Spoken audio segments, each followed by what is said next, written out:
मुलांनो, आज आपल्याला पाहिजे मेजरमेंट ऑफ फिजिकल क्वांटिटी. 6वा धडा. एकदम 6वा धडा का?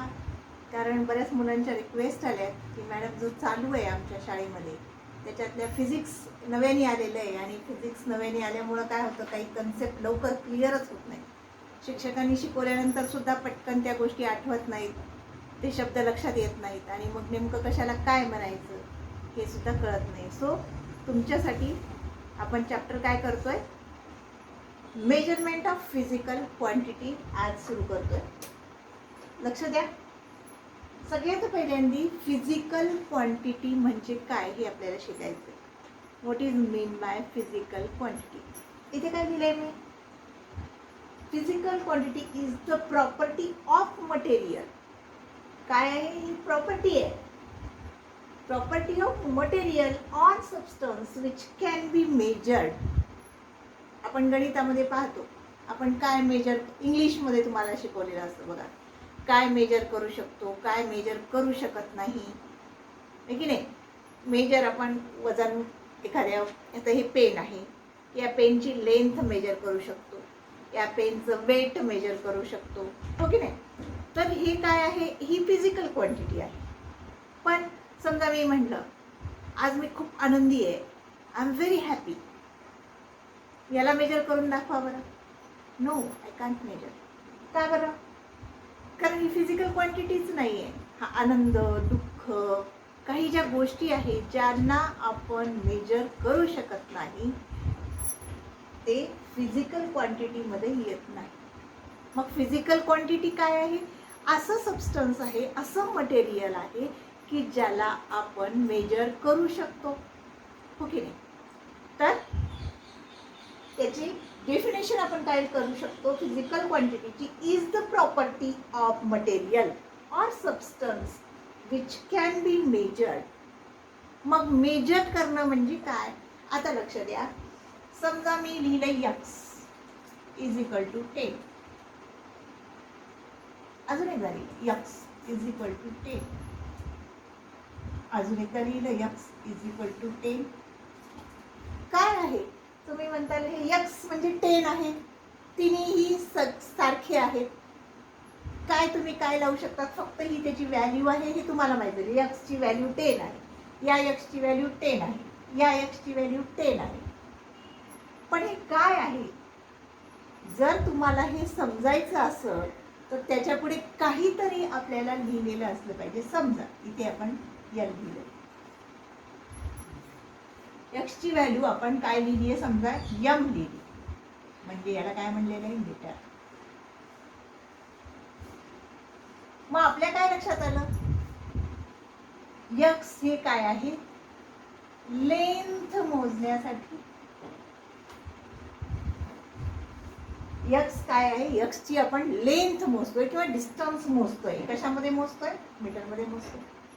समजा आपण ग्रॅम लिहिलं, म्हणजे हे x काय आहे? फिजिकल क्वांटिटी, याचं मास मोजायचं आहे की नाही.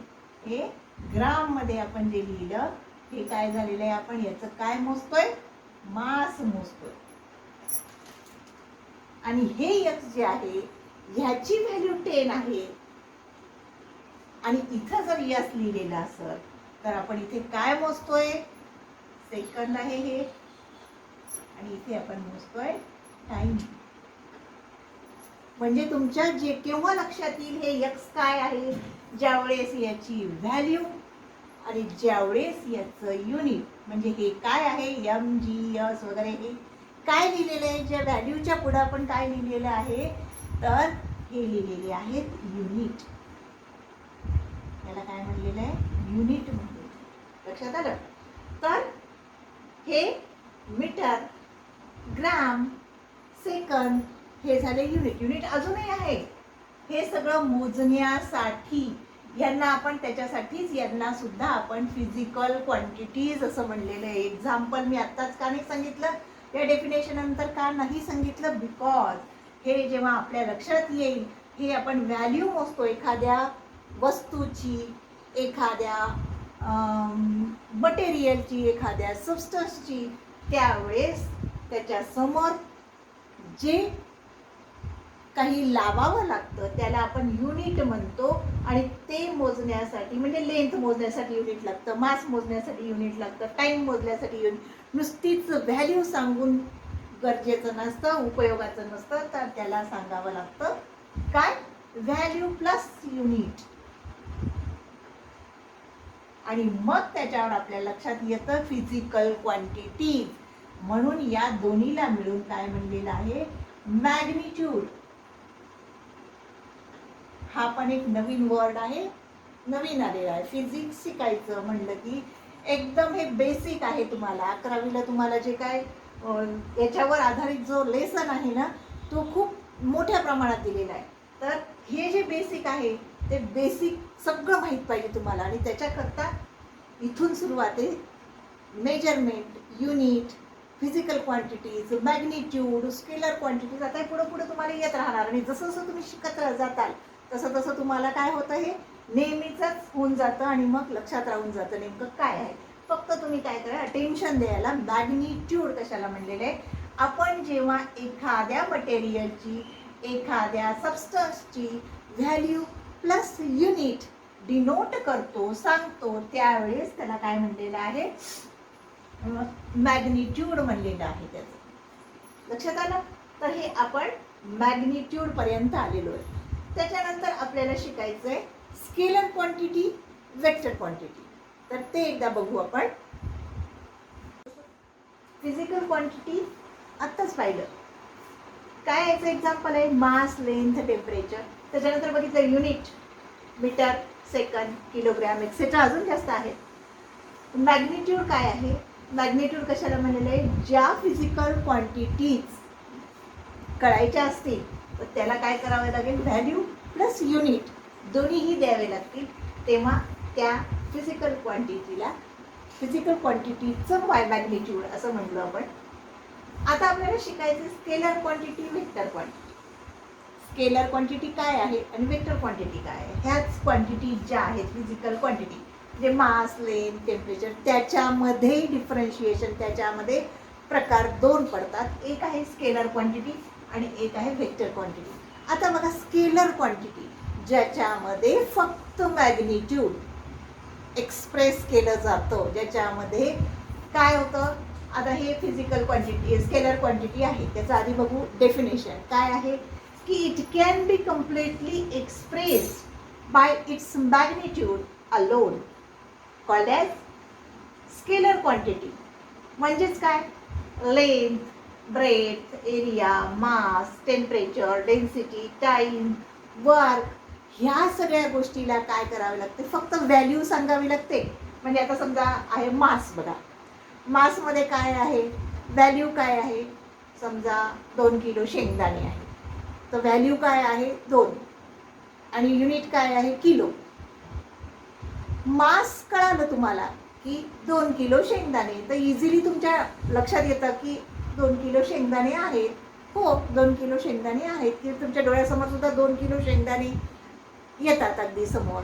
त्याच्यानंतर अजून काय म्हणता येईल, समजा टेम्परेचर आहे, तर मला इतकं डिग्री ताप आहे, टेम्परेचर तुम्हाला सांगायचं आहे. किंवा दिवसाचं टेम्परेचर काय आहे, 36 डिग्री सेल्सिअस आहे. ह्या पद्धतीने 36 इथे मॅग्निट्यूड, 36 युनिट आणि व्हॅल्यू, या दोन्हीचंही आपण काय केलेलं आहे, सांगितलेलं आहे. दोन्हीही सांगितल्यानंतर आपल्याला अजून कोणता क्वेश्चनच येत नाही ना. जसं फोर्समध्ये येऊ शकतो क्वेश्चन, मी फोर्स लावलाय, कुठे लावलाय, कसा लावलाय, कुठे, कोणत्या डायरेक्शनला लावलाय, तर त्यात आपल्याला पुढे बघायचंच आहे. तर स्केलर क्वांटिटीमध्ये फक्त मॅग्निट्यूडचा वापर करू शकतो आपण, म्हणजेच व्हॅल्यू आणि युनिट दोन्हीही सांगू शकतो. आणि ते सांगितल्यानंतर सॅटिस्फॅक्शन येतं, काय आहे ते, कसं आहे ते, ती क्वांटिटी कशी मोजल्या जाते, हे जेव्हा सॅटिस्फॅक्शन येतं तेव्हा त्याला आपण स्केलर क्वांटिटी म्हणतो. टाईम सुद्धा सेकंदमध्ये आपण सांगू शकतो, 4 AM, 9 PM, हे अशा पद्धतीनं. तर हे झाले स्केलर क्वांटिटी फर्स्ट. आणि दुसरं जे आहे वेक्टर क्वांटिटी, आता ह्या वेक्टर क्वांटिटीला मात्र डिरेक्शन खूप महत्त्वाचं आहे. डायरेक्शन म्हणून, डिरेक्शन म्हणून. वेक्टर क्वांटिटीला काय करावं लागतं, फक्त मॅग्निट्यूड डिनोट करून नाही चालत, तर त्याच्याबरोबर त्याच्यासाठी डिरेक्शन महत्त्वाचं आहे. सो जेव्हा दोन्हीही गोष्टी त्याच्यामध्ये येतात किंवा सांगितल्या जातात किंवा सांगितल्यानंतर त्याचा अर्थ कळतो, तेव्हा त्याला वेक्टर क्वांटिटी असं म्हणतात. आलं का लक्षात? म्हणजेच आता ही डिस्प्लेसमेंट आहे किंवा वेलॉसिटी आहे, स्पीड, नुसती स्पीड नाही तर वेलॉसिटी जी आहे ज्याच्यामध्ये डायरेक्शन सांगावी लागते, किंवा डिस्प्लेसमेंट, तुम्हाला माहिती की डिस्प्लेसमेंट म्हणजे मोशन, आणि पण फक्त मोशन नसून ते एका ठिकाणाहून दुसऱ्या ठिकाणी जाण्यासाठी झालेली जी डिस्प्लेसमेंट आहे, जी हालचाल आहे, जी मूवमेंट आहे, त्याला डायरेक्शनची गरज आहे की कोणत्या दिशेने तुम्ही गेलाय, कोणत्या दिशेने या ठिकाणाहून दुसऱ्या ठिकाणी, म्हणजे तुमचा जिथून निघण्याचा पॉईंट ते थांबण्याचा पॉईंटपर्यंत जी हालचाल झालेली आहे ती कोणत्या डिरेक्शनला झालेली आहे हे जेव्हा सांगावं लागतं, त्यावेळेस त्याला वेक्टर क्वांटिटी असं म्हणलं जातं. आलं का लक्षात सगळ्यांच्या? What is mean by vector quantity? The quantity which express magnitude as well as direction. We say that this is a vector quantity. Okay, its example is a displacement, velocity, force, acceleration, so on. So हे झाले मेजरमेंटचे प्रकार किंवा क्वांटिटीचे, physical क्वांटिटीचे दोन प्रकार, एक scalar quantity, एक vector quantity. त्याच्यानंतर आपण बघणार आहोत त्या क्वांटिटीमध्ये डिफरन्स म्हणजे समजा मास घेतलं आणि वेट घेतलं, तर मी तुम्हाला एक्सप्लेन करते what is mean by mass and what is mean by weight. हे काय आहे माहिती का? हे कशासाठी शिकायचं असतं, या जेव्हा चॅप्टर जे आपण शिकतो की नाही त्यावेळेस त्याच्यावर असे क्वेश्चन येतात. What is mean bye scalar quantity? Scalar quantity म्हणजे काय? 1 मार्काला किंवा 2 मार्काला क्वेश्चन येतो विथ एक्झाम्पल. तर त्यावेळेस तुम्हाला एक्झाम्पल सहित काय करायचं असतं, त्यांना एक्सप्लेन करायचं असतं. त्याच्यानंतर वेक्टर क्वांटिटी म्हणजे काय नेमकं आहे हे सगळं सांगणं, किंवा एखाद्या वेळेस तुम्हाला मास आणि वेट ह्या दोन्हीचं डिफरन्शिएशन येतं, ते सुद्धा 2 मार्काला येतं. त्याच्यामध्ये तुम्हाला 2-3 जे पॉईंट सांगायचे व्यवस्थित तेच पॉईंट त्याच्यामध्ये डिफरन्स करता आलं पाहिजे आणि ते तुम्हाला सांगता आलं पाहिजे, लिहिता आलं पाहिजे. तर असे क्वेश्चन तुम्हाला परीक्षेमध्ये येऊ शकतात. त्याच्यामुळं पॉईंट टू पॉईंट मी तुम्हाला काय करते, एक्सप्लेन करते मास आणि आपल्याला काय करायचं आहे वेटमधलं डिफरन्शिएशन. मास म्हणजे तुम्हाला माहिती की वजनच, आणि वेट म्हणजे सुद्धा वजनच. बरेच जण ह्यामध्ये गफलत करतात, पण मोजताना आपल्याला वेगवेगळ्या पद्धतीनं या दोन्ही क्वांटिटीजला मोजायचं असतं. म्हणजे मोजण्याचा प्रकार वेगवेगळा असल्यामुळे हे क्वांटिटीचा प्रकार सुद्धा वेगवेगळा असू शकतो. सो आता आपण पहिल्यांदा काय शिकणार आहोत, मास अँड वेट. डिफरन्स काय आहे? वजन, दोन्हीलाही वजन म्हणतो, पण त्याच्यात काय डिफरन्स आहे हे आपल्याला आता शिकायचं आहे.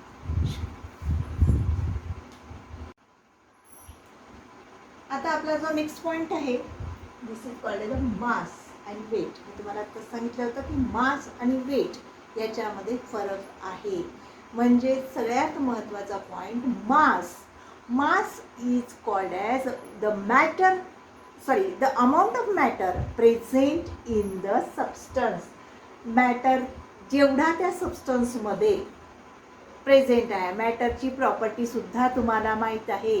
मॅटरची प्रॉपर्टी काय माहिती आहे? त्याला काय आहे? वजन आहे. Matter has mass and matter occupies space. तर मॅटर म्हणजे जेवढं मॅटर एखाद्या जागेमध्ये किंवा एखाद्या वस्तूमध्ये किंवा या पेनमध्ये जेवढं मॅटर प्रेझेंट आहे आणि जेवढा स्पेस ऑक्युपाय केलेला आहे, जेवढं त्याचं मास आहे, ते म्हणजे काय आहे? मास. म्हणजे आपण काय म्हणलेलं आहे की amount of matter present in the substance. सबस्टन्समध्ये जेवढं मॅटर प्रेझेंट आहे कॉल्ड ॲज अ मास. मग ह्याला मी माझ्या जवळ ठेवलं तरी तेवढंच अमाऊंट त्याच्यामध्ये प्रेझेंट आहे, तेवढंच मॅटर त्याच्यामध्ये प्रेझेंट आहे. तुमच्याजवळ दिलं तरीसुद्धा त्याच्यामध्ये तेवढंच amount of matter present in this pen, हा की नाही. अजून मी दुसरीकडं कोणत्या गावाला जाऊन नेलं तरीसुद्धा त्याचं जेवढं त्यांनी मॅटर त्याच्यामध्ये प्रेझेंट आहे तेवढंच त्याचं मास येणार, हो की नाही. तर मास काय आहे, मासला फक्त कशाची गरज आहे, एकतर व्हॅल्यू आणि युनिट याचीच गरज आहे. म्हणून आपण याला मास म्हणलेलं आहे. जेव्हा आपण डिफरन्शिएशन किंवा डिफरन्स विचारतो वेक्टर क्वांटिटीमध्ये, स्केलर क्वांटिटीमध्ये किंवा मास आणि वेटमध्ये, तर आपल्याला काही पॉईंट्स लक्षात ठेवायचे आहेत. तर सगळ्यात पहिले आपण डेफिनेशन लिहिणार. डेफिनेशन काय सांगितलं, amount of matter present in the substance. तर हा याच्यामध्ये किती अमाऊंटचं मॅटर प्रेझेंट आहे. आणि मग आपण फक्त ह्याच्यामध्ये जर पाहिलं तर याचं आपण वजन करताना जेव्हा पाहतो त्यावेळेस त्याचं फक्त आपल्याला तर एका पेनचं वजन काय आहे, तर याच्यामध्ये फक्त मॅग्निट्यूडचीच गरज असते, व्हॅल्यू अँड युनिट एवढ्याचीच गरज असते. So it is a scalar quantity. काय आहे, mass is a scalar quantity. याला डायरेक्शनची गरज आहे का, हा पेन मग पूर्व असं काही आहे का, किंवा ईस्टला आहे, नॉर्थला आहे, काहीच गरज नाही सांगण्याची. ह्या मासला डायरेक्शनची गरज नाही. So it is a scalar quantity. आणि ह्याला मी कुठेही नेलं तरी याच्यामध्ये जेवढं मॅटर प्रेझेंट आहे, जेवढं या सबस्टन्समध्ये मॅटर प्रेझेंट ते सगळीकडे तितकंच येणार.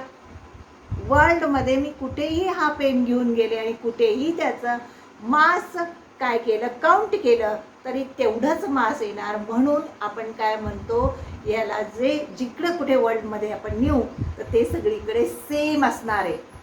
हे झालं मास. वेटमध्ये मात्र तसं नाही. वेटची डेफिनेशनच काय सांगते की वेट द ग्रॅव्हिटेशनल फोर्स, याच्यावर किंवा एखाद्या वस्तूवर जेवढा ग्रॅव्हिटेशनल फोर्स जेवढा त्याच्यावर ॲक्ट होतो ते म्हणजे वेट. सेंटर जे अर्थच्या सेंटरला, ते सेंटरकडे जेवढं अट्रॅक्ट केलं जातं त्या मासला किंवा त्या सबस्टन्सला, ते त्याचं काय असतं, वेट असतं. म्हणजे मास वेगळं आणि वेट वेगळं. ग्रॅव्हिटेशनल फोर्सवर अवलंबून वेट असतं. मग ग्रॅव्हिटेशनल फोर्स सगळीकडे सारखा असतो का, नाही. इक्वेटरकडे वेगळा असतो, पोलकडे वेगळा असतो. मॅग्नेटचं तुम्ही बघता, ज्यावेळेस तुम्ही एखादा बार मॅग्नेट अशा ट्रेमध्ये फिरवता ज्याच्यामध्ये आयन्सच्या फिलिंग्स आपण भरलेले आहेत, टाकलेले आहेत, आणि त्याच्यावरनं जर तुम्ही बार मॅग्नेट फिरवलं तर काय होईल, पोलकडे जास्त अट्रॅक्शन कशाचं असतं, आयन फिलिंगचं. तिथे गुच्छच्या गुच्छ लटकलेले असतात आयन फिलिंगचे. म्हणजेच पोलवर काय असतं, मॅग्नेटिक इफेक्ट जो असतो तो जास्त असतो. त्याच पद्धतीने तुम्हाला माहिती आहे ग्रॅव्हिटेशनल फोर्स अर्थचा एक प्रकारचा मॅग्नेटिक फील्डच आहे. आणि म्हणून त्याच्या दोन्हीही पोलकडे, साऊथ आणि नॉर्थ या दोन्हीही पोलकडे जे ते ग्रॅव्हिटेशनल फोर्स जो आहे तो जास्त प्रमाणात असतो. आणि म्हणून पोलकडे जेव्हा आपण एखादा सबस्टन्स नेतो त्यावेळेस तिकडं काय झालं, अट्रॅक्ट केला जातो, जास्त प्रमाणात त्या वस्तूला अट्रॅक्ट केलं जातं, कारण तिथं ग्रॅव्हिटेशनल फोर्स जास्त असतो, हो की नाही. तर म्हणून आपण काय म्हणू शकतो, ग्रॅव्हिटेशनल फोर्समुळे वेगवेगळ्या ठिकाणी वेगवेगळ्या प्रकारचा ग्रॅव्हिटेशनल फोर्स असल्यामुळे वेट हे वेगवेगळ्या ठिकाणी वेगवेगळं येत असतं. आणि ग्रॅव्हिटेशनल फोर्स कोणत्या डिरेक्शनला असतो, एक खालच्या डिरेक्शनला. म्हणजे अट्रॅक्शन कुठं होतं, आपण आपलं अट्रॅक्शन किंवा वस्तूचं अट्रॅक्शन जे असतं ते जमिनीकडे होतं. आता समजा मूनवर गेलं, मूनवर सुद्धा ग्रॅव्हिटेशनल फोर्स आहे, पण मूनवरचा ग्रॅव्हिटेशनल फोर्सच्या अर्थच्या कंपॅरिझनमध्ये खूप कमी आहे, जवळजवळ 6 पट कमी आहे. सो तिथलं जो ग्रॅव्हिटेशनल फोर्स आहे त्या सबस्टन्सला तो काय असतो, खूप कमी असतो. म्हणून त्याचं वेट तिकडे कमी येऊ शकतं. ग्रॅव्हिटेशनल फोर्सला एक डिरेक्शन असते जी खालच्या साईडला आहे, आणि म्हणून वेट ही काय आहे, वेक्टर क्वांटिटी आहे. सो 3 पॉईंट म्हणजे याच्याच मेजरमध्ये किंवा याच्याच कंपॅरिझनमध्ये आपण 3 पॉईंट याचे पण लिहू शकतो. The gravitational force that act on the mass एखाद्या मासवर, एखाद्या सबस्टन्सवर ग्रॅव्हिटेशनल फोर्स अट्रॅक्ट होतो किंवा ॲक्ट्स होतो, त्यावेळेला त्या मासला आपण काय म्हणू शकतो, वेट म्हणू शकतो. After that weight is a vector quantity, कारण त्याला डिरेक्शन आहे, खालच्या साईडला तो उडला जातो. आफ्टर दॅट लास्ट पॉईंट काय आहे, weight is a different at different places on the earth. अर्थवर जिथं कुठं आपण जाऊ तर प्रत्येक ठिकाणी ज्या ग्रॅव्हिटेशनल फोर्सच्या नुसार काय होतं, त्याचं डिफरंट वेट येऊ शकतं त्या सबस्टन्सचं, आणि म्हणून ते डिफरंट असतं, मास डिफरंट नसतं. Okay, are you understand all? So student listen, जर तुम्हाला हे सगळं आवडत असेल तर प्लीज याला सबस्क्राईब करा, याला शेअर करा आणि लाईकसुद्धा करा. Good bye.